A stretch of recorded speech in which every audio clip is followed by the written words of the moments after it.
In this talk, I want to explore some ideas around the concept of understanding the organism.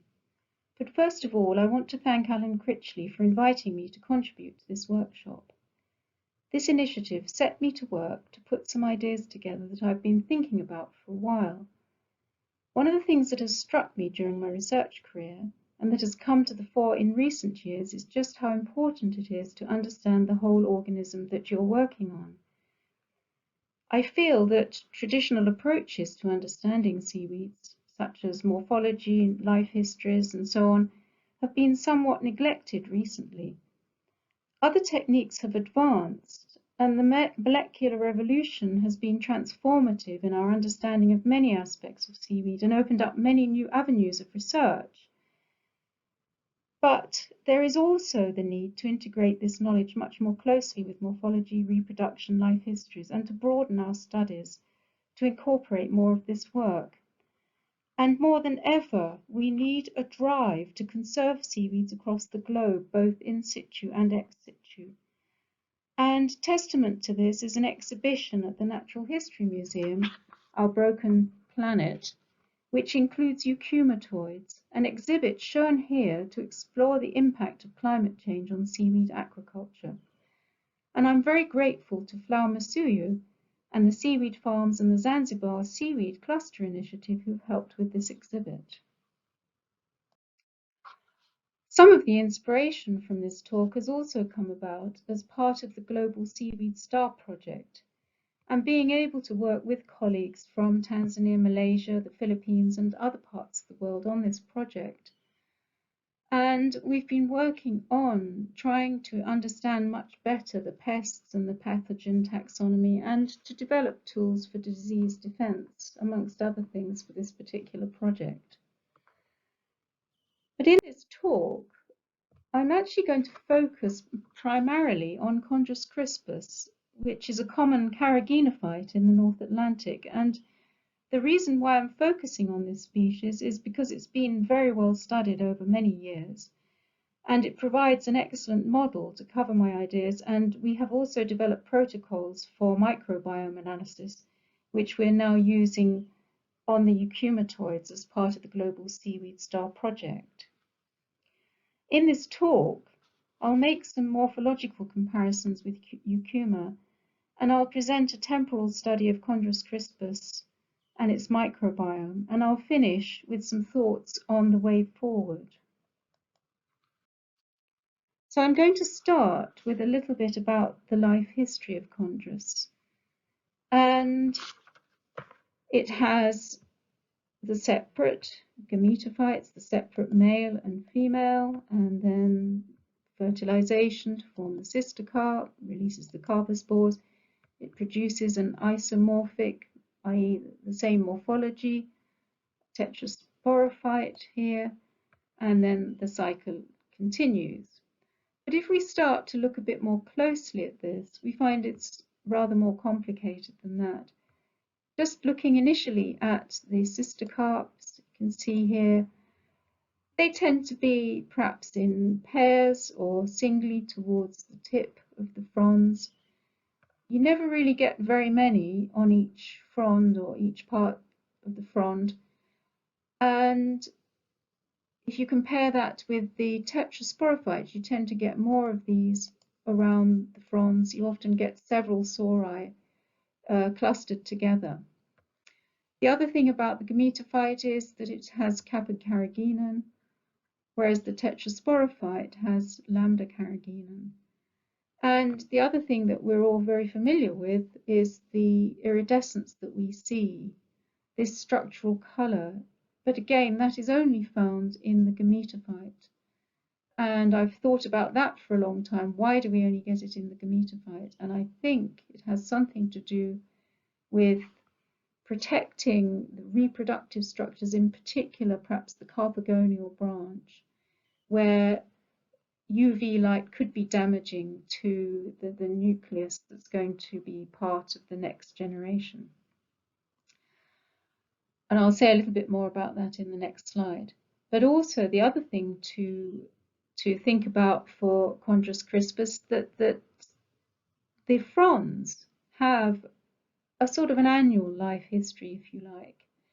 And I think that's very important also in understanding Chondrus crispus. So the plant has a basal disc, and in the autumn it tends to shed most of its old fronds, and in the middle of winter the new fronds that you can just see here, they start to develop, and then they grow through the year. The reproductive structures form in the early spring, and then the sister carps grow. The carpospores are released. You often get other infections coming in, and then the frond is lost towards the end of the year again. And I think this cycle is very, very important in understanding the whole of Chondrus crispus. So let's just have a look at the morphology. This is in the gametophyte phase, the iridescent phase. And if we have a look at the tip, we can see that it has all these cuticular layers, this very layered cuticle. And it's this structure which actually produces the colour that we see, this iridescent colour, that's reflected back out of the plant. And these tips would be quite delicate in the growing. As I say, it's where there's a lot of activity taking place, and we think that this is to protect against ultraviolet. As you go down into the middle of the frond, you can see at this stage far fewer layers, a much thicker cuticle. It's much more protective at this stage, so you probably don't need to protect in the same way against the ultraviolet, and at the base again much thicker too. So this whole structure varies down the frond, and you can see the effect that it has on light. So here at the tip, a lot of blue light is reflected out and some red light, but once you get to the base, it's really not giving out much light at all. So there's this differentiation across the frond that I think is important to understand. The other characteristic of Chondrus is that it has many endophytic algae that develop in it over the course of the frond, over the course of the year. These endophytes, many green ones, as you can see here, they're very common in many other species. So, for example, here in Mastocarpus, there's some here in Osmundia, and these are interesting because Osmundia produces secondary metabolites. So these endophytes, in whichever species they're in, they've got to be able to get in and get past the plant's defenses in some way or other. Some of them seem to be highly specialized, and some of them seem to be much more generalists. And you can see here that some species occur very often, like this particular species here was found in 17 times in one of our particular studies. They used to be called Acrochaeta, they're now Alvella, the green endophytes.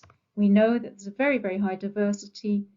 New species are being described. We know there's a lot of diversity that's not described. There's a great deal of work that needs to be done on these organisms. And why is that important? Well, we don't really know the exact nature of this relationship. They have been thought of as parasitic, but I think it's more complicated than that. They're so prevalent in these fronds, they seem to be much more integrated into the whole of this life cycle, this annual life cycle. I think there's a lot more we need to find out about the relationship between the host and its endophytes.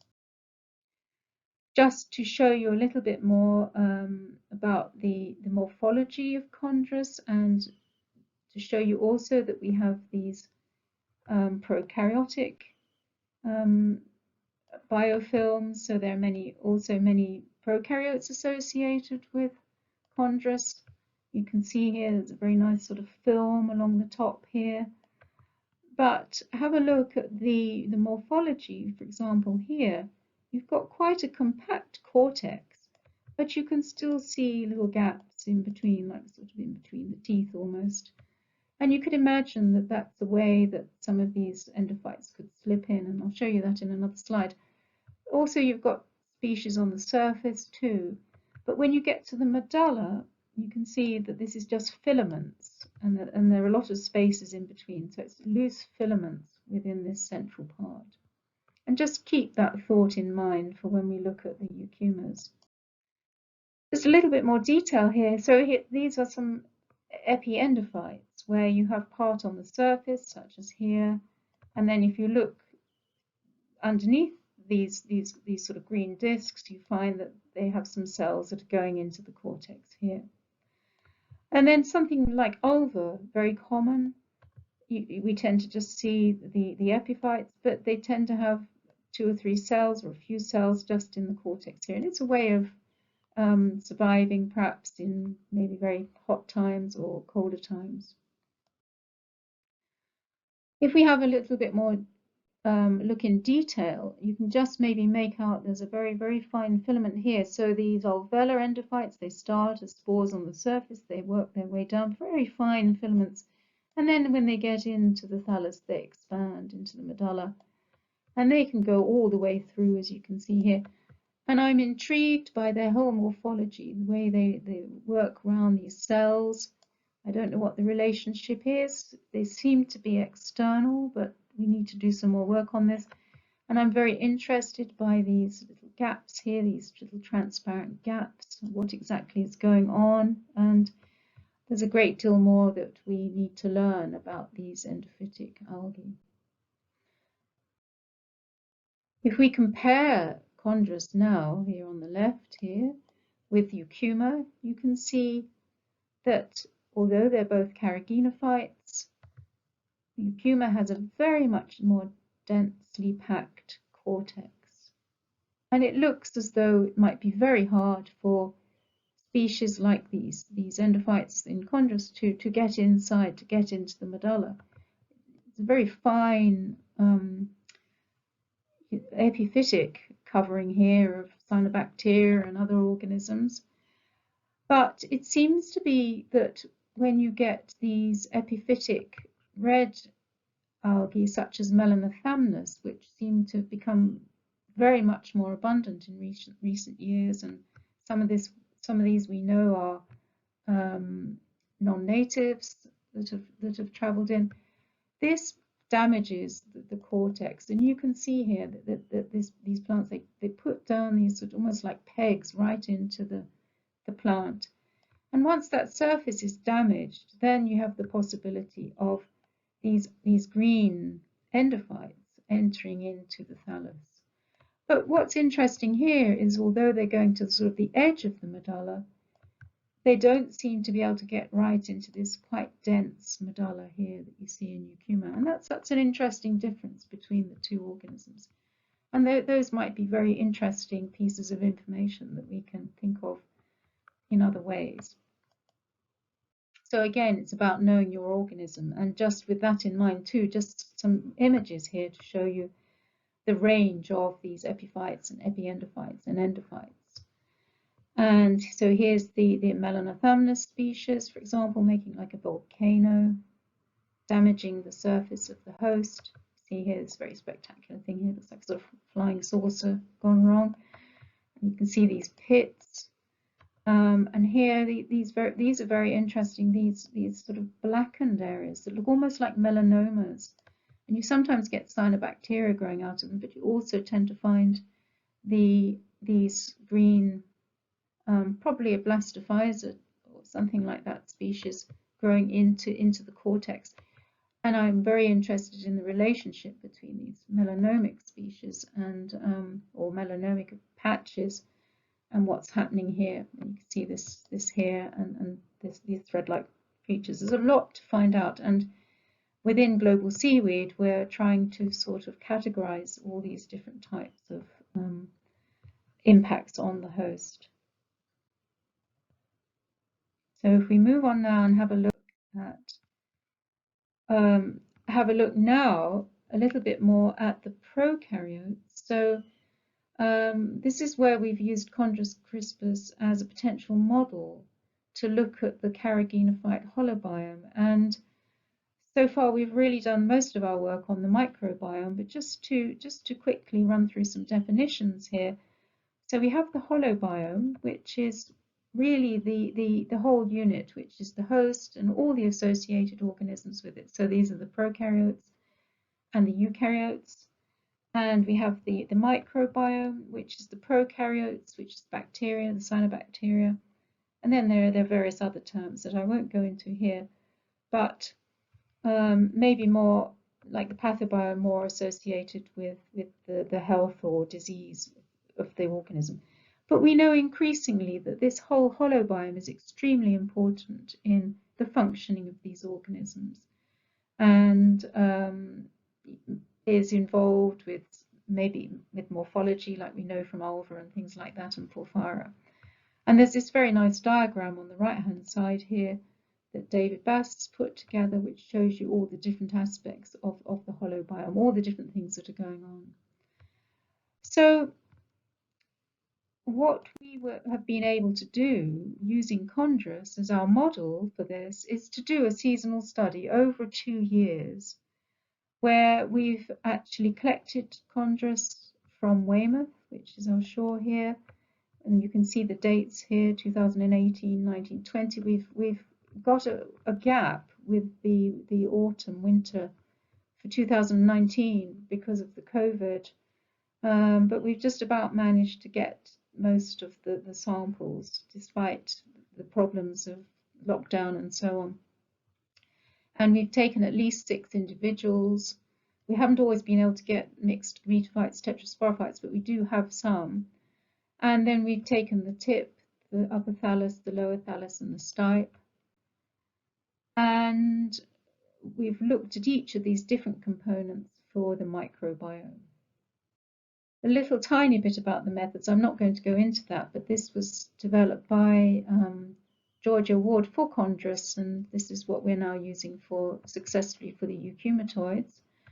And we've been looking at the V4-16S variable region. And as I say, if you want more on the methods, we can talk about that. And here are the data. Now, this is a very sort of busy slide, but I just wanted to sort of show you the sorts of things that we're getting here. So I've put in the microbiome at the phylum level, the order level, the family level, and then I've looked down here at the gametophytes in particular. And over here is a visualization. So if we have a look at this in a bit more detail, then each bar, each or set of 4 bars, like say here, represents an individual. And then we have the different sampling points along the top here. So this is the sort of over the 2 years. We had some bleaching events which happened in February 2019 when there were some very, very hot temperatures early in the year, very high light, and that had quite a marked effect on some of the Chondrus that we were looking at. I think the first thing to say is that each individual is unique, and you can see this, how it varies with the phyla, and you can see that some, so for example, this one here stands out a little bit different from the rest, but that's very much like all organisms, like humans. We all have our unique microbiomes. But I think also we can sort of see there's some overall patterns. So you can see that there are certain groups, such as this very pink one here, that are common to all and abundant. And again, this sort of browny orange one here as well that you can see that's common. I think if you look at the tips compared with the upper thallus to the lower thallus to the stipe, and this is, you have to take this a little bit on my word, I think that the sort of stipe region you see here is a little bit more consistent perhaps than some of the other regions. And I think the reason for that is because a lot of the activities that are taking place in the organism over the seasons relate to all the things I've been talking about. So this sort of life history, if you like, of the frond over the year, and perhaps I can try and tease that out a little bit more to try and see this relationship. If we look at the phylum gametophytes, for example. So here we've got August, and if we compare that microbiome there with August here, very, very similar. But if we look, say, in February, and we can see what's going on here, we've got a more complicated microbiome in February. We're starting to see some different things going on. And this is when we start to see all the reproductive structures being developed. And again, these things are very rapid. There's a lot happening. We've got the carpogonial branch, we've got the trichogyne, which is receptive to the spermatia, we've got the sperm being released. And I think that's why so there seems to be a relationship with what the microbiome looks like and these activities. And you sort of see this if you look more closely through the year. And as you begin to get to the end of the year, for example, again, the sort of pattern of the microbiome changes. And that's probably when, you perhaps get more pathogenic species in or groups of species in, and different things are happening. And I've tried to visualize this. This is very, very basic, but I've used color schemes. So the lighter the color, the less of a particular order. The darker the color, the more abundant a particular order is. And I've looked again at the tip, the upper thallus, the lower thallus, and the stipe. And you can see that in the autumn, for example, the thiotrichales tend to build up, particularly here in the tip and a bit more in the lower thallus. And then they decline again in the spring. It seems a much simpler looking microbiome earlier, but then as things begin to develop, you start to see things changing. And again, we can tease a lot more information out from this. This is really very new data, and I'm very grateful to Georgia Ward for having generated it for this talk. But I think very interesting, but I want to go back again to thinking about the organism and to the things that I've sort of discussed a little bit earlier on, just to remind you of that annual cycle of the frond development. So in the winter, you get the new uprights, you can see here. In the spring, you start to get the males here in this picture here. They release the spermatia. It's a very short window. The carpogonial branch, again, a very short period of time once it's fertilized. And once it's fertilized, if it doesn't get fertilized quickly, then it just gets sort of subsumed down into the thallus, and you see a lot of unfertilized carpogonial branches. And then in the summer, you start to get the mature sister carps. The spores are released. You can see here, this is an old thallus. And then you get the buildup of the biofilm. You get the epiendophytes, the endophytes, the green ones, then the brown ones. The fronds deteriorate, and then they're released from the basal disc, and then the new, clean, healthy fronds develop the following year. So this is a very important cycle, as I've mentioned. So, and then we can, of course, look at what all these different bacteria might be doing. And again, I'm not going to go into detail, and there are people who are doing a lot more work on this than we are. But you can see, for example, like the verruco microbiales, it has degrading activities. So you might expect to see more of that at certain times of the year. Some of them perhaps are to do like the rhizobiales with fixing nitrogen and so on, nitrogen fixing in nostocalis. So different things going on with the different bacterial groups. So I hope I've perhaps tried to show you that we could look at the microbiome in relation to all these things that are going on in the organism, which is why it's important to know the organism. But I want to sort of finish by just thinking a little bit about the way forward. And I think there's really a lot of discussion here that we could have, but I've really framed these as a series of questions. So how can a better understanding of the morphology, life history, and microbiome be applied to eukumatoid farming? I think perhaps we still need to know a lot about these eukumatoid organisms. We need to know about them in the wild, and we need to also think perhaps about the cultured plants. What is their life history like, and perhaps how does that compare? And are there things we can sort of glean from the wild that we could then perhaps again introduce more into the farming?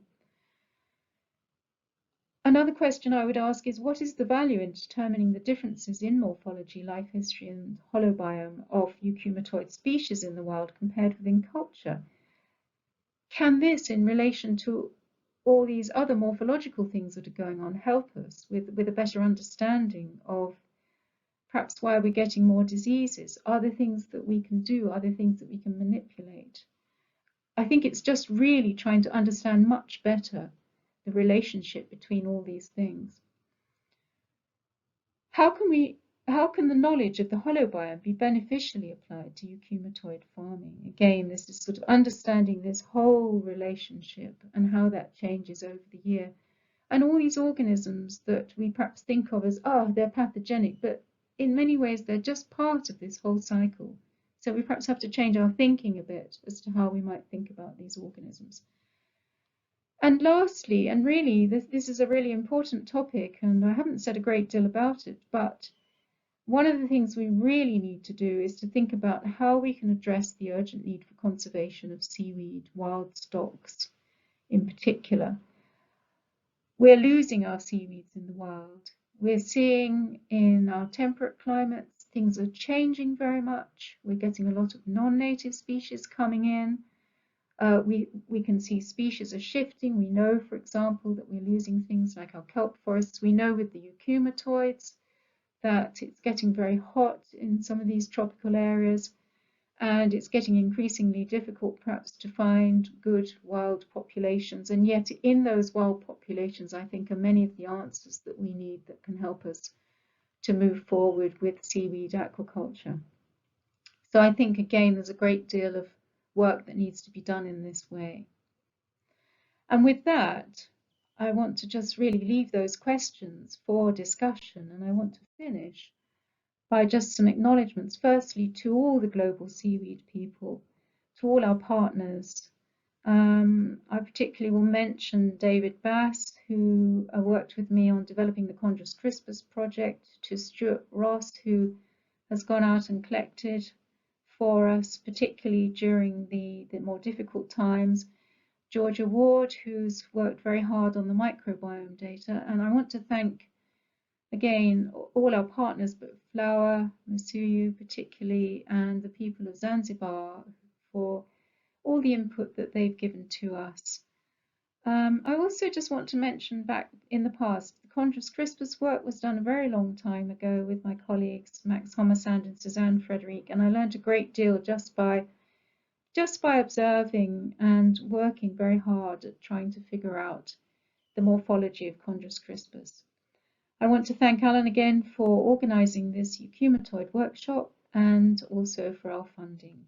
And thank you very much for listening to this talk, and hopefully we can have a bit more of a discussion at the actual workshop. Thank you very much.